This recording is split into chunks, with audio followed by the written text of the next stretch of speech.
respect. Pour un endroit où l'homme semble justement avoir perdu tout bon sens. Dans le sud de l'Espagne, il existe un lieu où l'on produit des tomates, des légumes pour toute l'Europe. Certains arrivent dans vos assiettes, mais à quel prix? Là-bas, vous allez le voir, les conditions de travail semblent d'un autre temps. Marc de Chevigny et Jean-Philippe Eckett ont passé 48 heures dans ce temple de la folie productiviste. Regardez. Les Espagnols l'appellent la mer de plastique. À perte de vue, 33 000 hectares de serre, 3 fois la surface de Paris. Avec la muraille de Chine, c'est le seul ouvrage humain visible à l'œil nu depuis l'espace.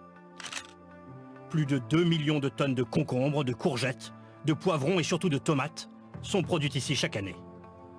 Pour défendre cette agriculture hyper intensive, la puissante association des maraîchers nous invite à regarder cette vidéo promotionnelle. Derrière les bâches, voici donc un petit monde idéal. D'appétissants légumes, cueillis par des ouvriers toujours souriants et qui souhaitent, dans le respect scrupuleux de l'environnement, nourrir 500 millions d'Européens. En revanche, sur place, interdiction d'aller vérifier par nous-mêmes. Toutes nos demandes de visite ont été refusées. Alors pour franchir le rideau de polyéthylène, nous accompagnons un syndicaliste.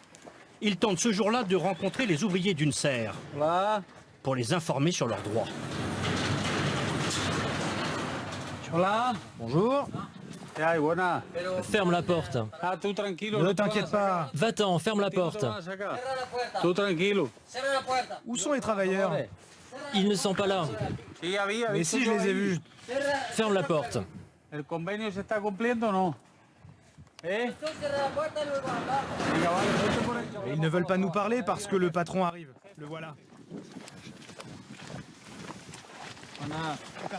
Toi, qu'est-ce que tu fais là? Dehors, sortez.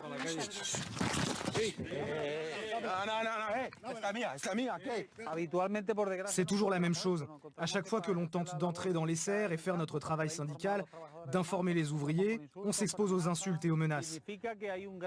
En fait, il y a un climat de violence généralisé et propre à ce modèle agricole. Si nous ne sommes pas les bienvenus, c'est que les conditions de travail dans les serres ne sont pas toujours photogéniques. Sur ces images volées dans le dos du contremaître, un ouvrier traite des plants de courgettes, sans autre protection qu'un masque en papier. Tu sais que les produits que tu vaporises peuvent être cancérigènes? Tu n'es pas assez protégé, cette tenue ne suffit pas. Oui, je sais. Rareté dans cet univers, les ouvriers de cette grosse entreprise de maraîchage, tous immigrés de fraîche date, se sont mis en grève. Ils dénoncent les cadences infernales et des salaires qui n'atteignent même pas le SMIC local.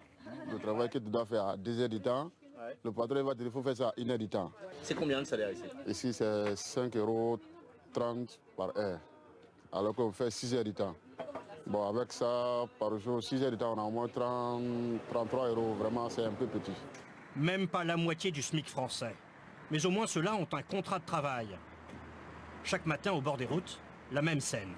Des dizaines de migrants sans papier attendent du travail. Les exploitants agricoles envoient leurs contremaîtres ramasser ces journaliers non déclarés. Qu'est-ce qui se passe ici? Rien du tout. Vous allez travailler? Oui. À la journée? Oui, à la journée.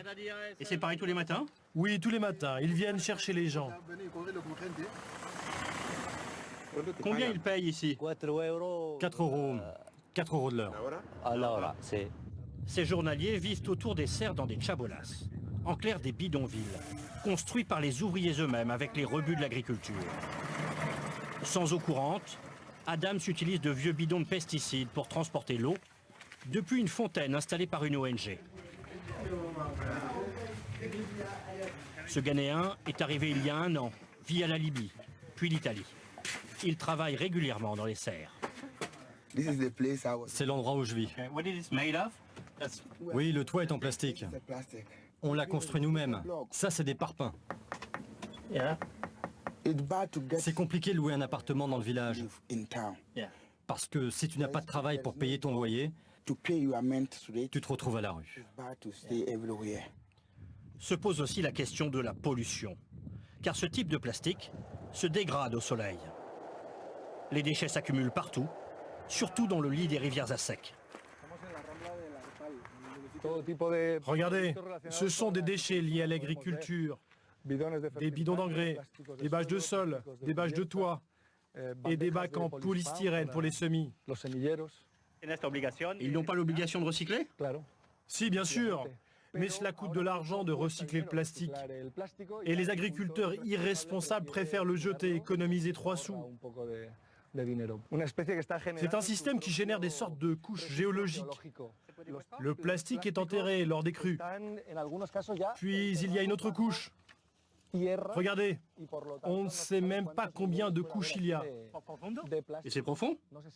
On n'en sait rien, ça dépend des endroits. Cela s'accumule chaque année, chaque saison. Et bien sûr, cette rivière, quand elle coule, va dans la mer. Cette gigantesque plaine agricole a tout de même une particularité un peu étonnante, c'est qu'ici, il ne pleut presque jamais. L'eau que vous voyez ici est en fait de l'eau de mer, puisée à plus de 35 km, désalinisée, puis stockée dans ces bassins avant d'être redistribuée vers les serres. C'est cette eau qui permet la culture des tomates, du moins officiellement.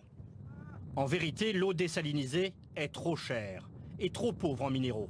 Elle doit être mélangée à de l'eau douce, puisée dans le sous-sol. Or, les nappes phréatiques surexploitées depuis 30 ans s'assèchent. Il faut creuser de plus en plus profond, parfois jusqu'à 800 mètres. Combien d'eau reste-t-il? Nul ne le sait, mais les scientifiques l'assurent, la mer de plastique pourrait bientôt mourir de soif.